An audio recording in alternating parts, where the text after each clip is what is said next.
নাহমাদুহু ওয়া নুসাল্লি আলা রাসূলিহিল কারীম আম্মা বা'দ।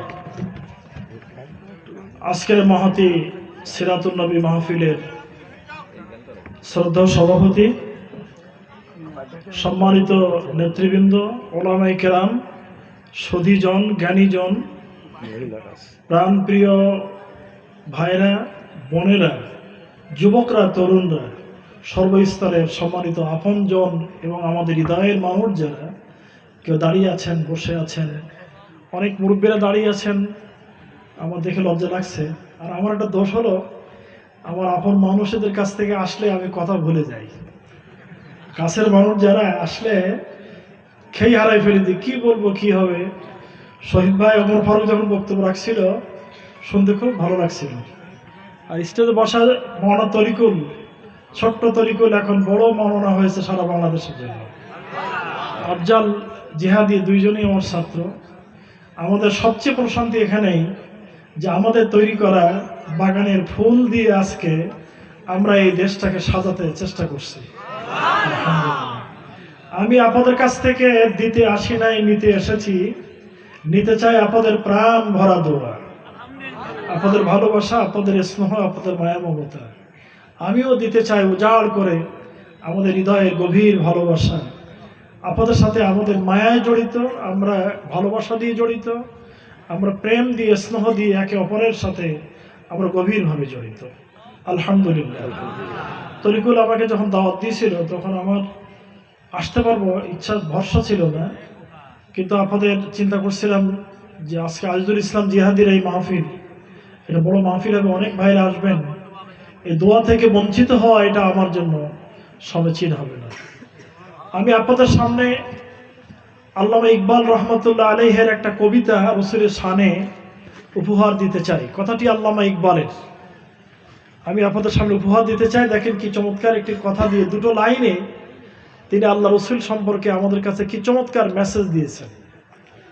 শেকোয়া এবং জবাবে শেকোয়া, আল্লামা ইকবালের অমর একটা গ্রন্থ। তিনি বলছেন, কি মুহাম্মদ সে ওফা তো নে তো হাম তেরে হ্যায়, ইয়ে যাহা চিজ হাই কিয়া লৌহ কলম তেরে হ্যায়। মানে কি, যে তোমরা দুনিয়া দুনিয়া করে পাগল হয়েছ, তোমরা দুনিয়ার স্বার্থ চাচ্ছ, দুনিয়ার মোহব্বত চাচ্ছ। আমি বলি কি মুহাম্মদ সে ওফা, তোমরা তোমাদের প্রিয় মুহাম্মদ সাল্লাল্লাহু আলাইহি ওয়াসাল্লামের সাথে সম্পর্ক জুড়ে ফেলো, তার সাথে মহব্বত সৃষ্টি করো।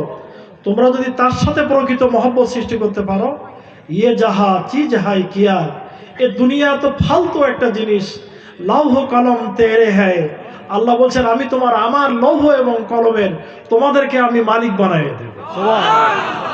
আপনি যদি রসুলের মহব্বতের দাবিদার হয়ে যান, মহব্বতের যদি আপনি প্র্যাকটিসের হয়ে যান, যদি প্র্যাকটিস করেন আপনার জীবনে, তাহলে আল্লাহ রাব্বুল আলামিন বলছেন আমি তোমাদেরকে উপহার দেবো। কি উপহার? আমার লৌহ, আরশ, কুরসি যা আছে, আমার প্রিয় নবীকে মহব্বত করলে আমি তোমাদের মহব্বতে সব দিয়ে দেব।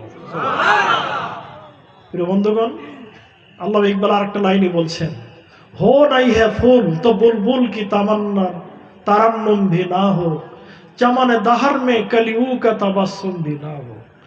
এই মুহাম্মদ সাল্লাল্লাহু আলাইহি ওয়াসাল্লাম তিনি যদি তোমাদের সামনে না আসতেন, পাখি গান গেতো না, বাগানে ফুল ফুটতো না, দুনিয়ায় কিচ্ছু তোমরা পেতে না। মুহাম্মদ সাল্লাল্লাহু আলাইহি ওয়াসাল্লাম এসেছে, তাই তোমাদের জন্য তার শানে, তার সম্মানের জন্য আমি তোমাদেরকে সব কিছু দিয়ে দিয়েছি। সুবহানাল্লাহ। এই হলো রসুলের হাবিবের শানে আল্লামা ইকবালের দুটি কবিতা। আর আপনার এবং আমার পরিচয় দিয়ে আল্লামা ইকবাল আরেকটি কবিতা বলেছেন। সে পরিচয় কি? শহীদ ভাই বলছিলেন, বাতিল সে দবনে ওয়ালে আয়ে আসেমা নেহি হাম, সো বার কর চুকা হ্যায় তো ইমতিহা হামারা।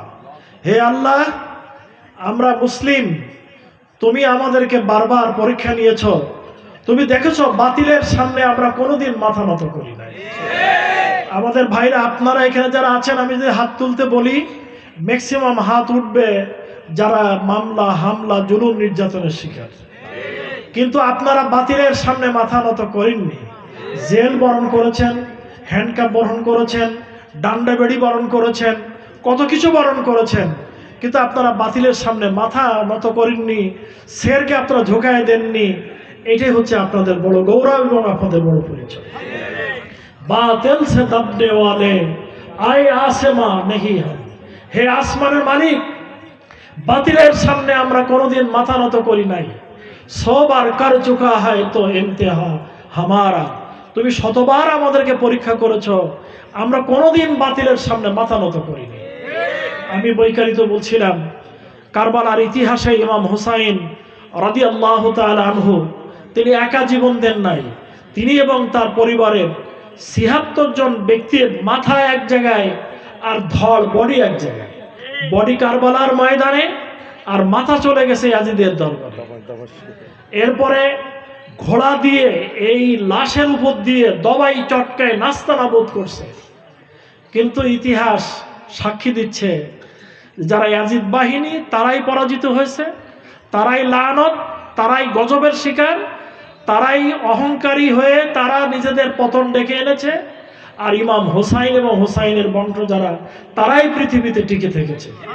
বন্ধুগণ, আপনার গালের জিহ্বা এবং দাঁতকে দিয়ে একটু চিন্তা করে দেখুন তো। দাঁত অত্যন্ত শক্ত, একটা হিংস্র পাথর দিয়ে তৈরি করা। জিহ্বা অত্যন্ত মোলায়েম, নরম, বিনয়ী, ভদ্র। কি হয় মাঝে মধ্যে এই বিনয়ী, নম্র, ভদ্র জিহ্বাটাকে দাঁত, এই পাথরের তৈরি করা দাঁত সুযোগ পেলেই কামড় বসায় দেয়, একেবারে রক্ত বেরিয়ে যায়, বিভিন্ন রকমের কষ্টে দাঁত জিহ্বাকে কষ্ট দেয়। আল্লামা শেখ সাদী রহমতুল্লাহ আলাইহি বলেছেন, তোমরা দাঁত আর জিহ্বাকে দিয়ে কাফের আর মুসলমানের চরিত্রের পার্থক্য নির্ণয় করতে পারবে। মুসলমান হলো জিহ্বার চরিত্র আর দাঁত হলো কাফের চরিত্র। শেষে কি হয়, জিহ্বা দেখেন এত হিংস্র, এই দাঁত ফাঁক পেলেই জিহ্বার মতন একটা ভদ্র বিনয়ী জিহ্বাকে কামড় দেয়।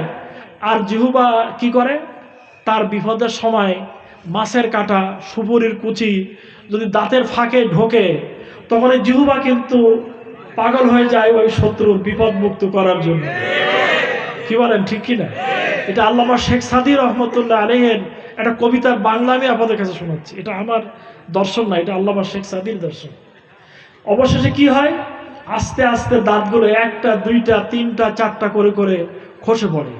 অনেক সময় এত টাটায়, এত যন্ত্রণা হয় যে আমরা যে ডাক্তারের কাছে বলি যে সালাসি দিয়ে আমার দাঁতটা টেনে তুলে ফেলে দেয়।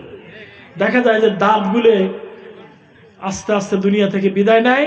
আর জিহ্বা আপনার মৃত্যু পর্যন্ত, আমার মৃত্যু পর্যন্ত আমার সঙ্গে সাথী হয়ে সে কবরে চলে যায়, দাঁত কিন্তু চলে যায়। প্রিয় বন্ধুগণ, আওয়ামী লীগ সম্পর্কে আমি আর বলবো না। মারহুম শেখ মুজিবুর রহমান সাহেব, তিনি শ্রদ্ধেয় নেতা, দেশের জন্য বড় নেতা। তিনি তার দলকে যেভাবে চিনতেন আমরা তো ওইভাবে চিনব না। শেখ মারহুম মুজিবুর রহমান সাহেব বলে গিয়েছিলেন, আমার কানে, আপনাদের অনেক মুরব্বীদের কানে এটা আপনাদের এখনো বাধা আছে, যে পাকিস্তান পেয়েছে হীরার খনি আর আমি পেয়েছি। এ কথাটা শেখ মুজিবুর রহমান সাহেব বেতার ভাষণে জাতির উদ্দেশ্যে তিনি বলেছিলেন। আমি নিজে কেন শুনেছি, আমার বয়সের যারা বড় এবং আমার বয়সের যারা সমবয়সী তারা সকলেই জানেন। তিনি বলেছিলেন, আওয়ামী লীগ মানে হলো চাটার দল। শেখ মুজিব বলছিলেন, এরা সব চাটে, সব চেটে খেয়ে ফেলে। ইয়াজুজ আর মাজুজ যেমন সে পাথর চেটে চেটে খায়, কিছু থাকে, আবার যখন বলে যে কালকে এসে এটুকু শেষ করব।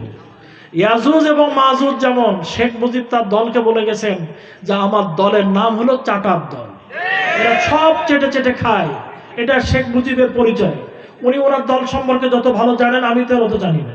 তিনি বলেছেন, উনি বললেন, বিদেশ থেকে এত কম্বল আনলাম, ডেক্সি আনলাম, থালা ঘটি বাটি আনলাম, আমার কম্বলটা গেল কই? সব চাটার দল সব চেটে খেয়ে সাফ করে ফেলেছে।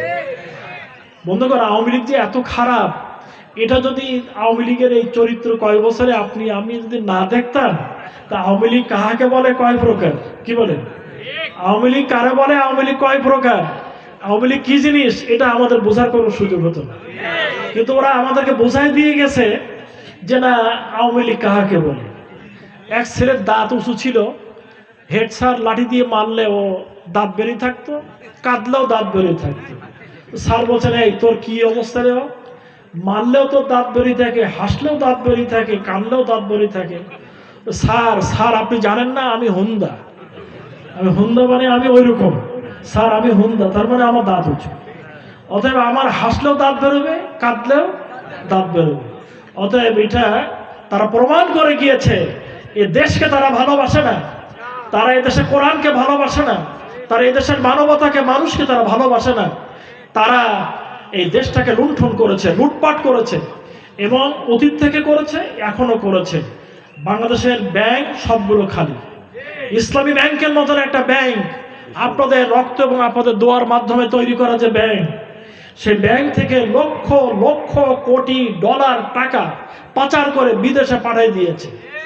এই রেখে শেখ রেহানা এবং হাসিনার অ্যাকাউন্টে জমা হয়েছে। এই ধরনের ইসলামী ব্যাংক শুধু নয়, সমস্ত ব্যাংকগুলোকে ফুতুর করে, খালি করে লক্ষ লক্ষ কোটি টাকা, 1 টাকা 2 টাকা, 1 কোটি 2 কোটি টাকা না, লক্ষ লক্ষ কোটি টাকা তারা এই ব্যাংকগুলোকে দেউলিয়া করে, পাচার করে এখান থেকে তারা চলে গেছে।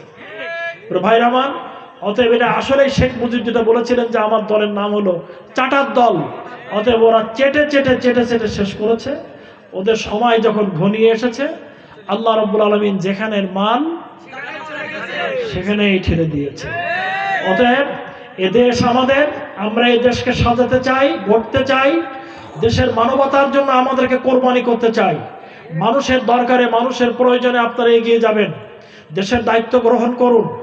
হিন্দু, মুসলিম, বৌদ্ধ, খ্রিস্টান, আমরা এদেশে বসবাস করি ভাই ভাইয়ের মতন, কিন্তু তারা তাদেরকে যেন তাদের খোয়ারের দোয়ারের মাছ হিসাবে হিন্দু ভাইদেরকে তারা ধরে রাখার চেষ্টা করেছে। হিন্দুরা এখন বলছে যে আমরা এতদিনে বুঝতে পারি নাই, আপনাদেরকে আমরা টের পেয়েছি, বুঝতে পেরেছি, আমরা আগামী দিনে আর ভুল করবো না। যাই হোক, কি করবে ভবিষ্যৎ বলে দেবে, কিন্তু তারা একথা এখন আমাদের সামনে করে দিচ্ছে। বন্ধুগণ, প্রধান বক্তার কাছ থেকে বক্তব্য শুনতে হবে। তিনি আরেক জিহাদি, তিনি আরেক জিহাদি, তরিকুল এক জিহাদি, আমাদের আফজাল এক জিহাদি, তিন জিহাদি আজকে আপনাদেরকে জিহাদের বক্তব্য শোনাবে। সামনে শারদীয় পূজা আসছে। আমাদের সম্মানিত আমির জামাত, আমি ঢাকা ছিলাম, একটা রেজুলেশনে লেখা হচ্ছিল বর্তমান রাজনৈতিক প্রেক্ষাপট। সেখানে রেজুলেশনে লিখেছেন আমির জামাত যে শেখ হাসিনা এত তারিখে এইভাবে এইভাবে চলে গেছে, ভারত চলে গেছে। তখন আমরা যারা সদস্য ছিলাম, আমরা সকলেই আপত্তি করলাম যে আমির জামাত, এ চলে গেছে বললে হবে না, লিখতে হবে যে পালায়ে গেছে। তখন আমির জামাত বললে যে এত অভদ্র কথা কি বলা যায়, যে এরকম একটা কথা আমার তো বলতে খুব লজ্জা লাগে। তো এটা কেমন জিনিস উনি ব্যাখ্যা দিলেন যে পালায়ে যাওয়ার চেয়ে আত্মহত্যা করা অনেক ভালো, সম্মানজনক। দেশের মাটিতে থেকে যদি শেখ হাসিনা নিজের জানটা নিজেও যদি কবজ করতো, ধরে নেন, এটা পালায়ে যাওয়ার চেয়ে ভালো ছিল, কিন্তু তিনি দেশ থেকে পালায়ে গেছেন। আর একদিন আগে তিনি গর্ব করে বললেন যে শেখ হাসিনা পালায় না। দেশ, আল্লাহ বলছেন দেশ আমার, এদেশে কে থাকবে কে থাকবে না সিদ্ধান্ত আমার। যারা এখানে ইসলামের পক্ষে তারাই টিকে থাকবে। আল্লাহু মুতিম্মু নূরিহি ওয়ালাউ কারিহাল কাফিরুন মুশরিকুন। তোমরা যারা কোরআনের বিরোধিতা করো, তোমরা থাকবে না। ওই দাঁত যেমন কঠোরতার কারণে ভেঙে চুরে চুরমার হয়ে যায়, জিহ্বা টিকে থাকে। তোমরা বিনয়ী, তোমরা নম্র, তোমরা ভদ্র, তোমরা কোরআনের সৈনিক, তোমরা কোরআনের পাখি। এক সাইদি মনে করেছে সাইদিকে শেষ করতে পারলে গোটা বাংলাদেশ ঠান্ডা। তারপরে ভেবেছে নিজামীকে ফাঁসি দিলে বাংলাদেশ ঠান্ডা। এমনি করে এক এক করে করে করে করে যতই দেখেছে, যতই ফাঁসি দেয়, ততই আরো বহু গুণে দৈত্য এবং দানব তাদেরকে আক্রমণ করে। শেষ পর্যন্ত চিন্তা করলো যে শেষ নিদানের বড়ি কি? নিদানের বড়ি হলো জামাত ইসলামীকে ব্যান করে দিতে হবে, শিবির এবং জামাতকে ব্যান করে দিতে হবে। দিলে তেড়ে মেড়ে ডান্ডা নাকি করে দেবো ঠান্ডা। জামাতকে ব্যান করলো কয় তারিখে বলেন তো? 1 তারিখে। 1 তারিখে আমরা সিদ্ধান্ত নিলাম যে তারা সিদ্ধান্ত নিয়েছে জামাত ইসলামীকে, ছাত্র শিবিরকে তারা বাতিল করবে। তারা বাতিল করার কে? আমরাও শির দাল করে, মাজা উঁচু করে, কোমর বেঁধে সোজা হয়ে দাঁড়ালাম। দাঁড়ায় তকবীর ধ্বনি দিয়ে আমরা ছাত্র জনতাকে সংগঠিত করে ময়দানে নিয়ে আসলাম। দেখা গেল 1 2 3 4 আমাদের প্রধান বক্তা হাজির হয়েছেন স্টেজে, তিনি তার বক্তব্য রাখবেন, আমি আমার বক্তব্য শেষ করছি। তারা পালাই চলে গেছে, হ্যাঁ তারা পালাই চলে গেছে। এটা আল্লাহ রাব্বুল আলামিন বলছেন যে এটা আমার সিদ্ধান্ত। তো আল্লাহ তো আপনাদের জন্য একটা দায়িত্ব দিয়েছেন। কি দেশে দায়িত্বটা?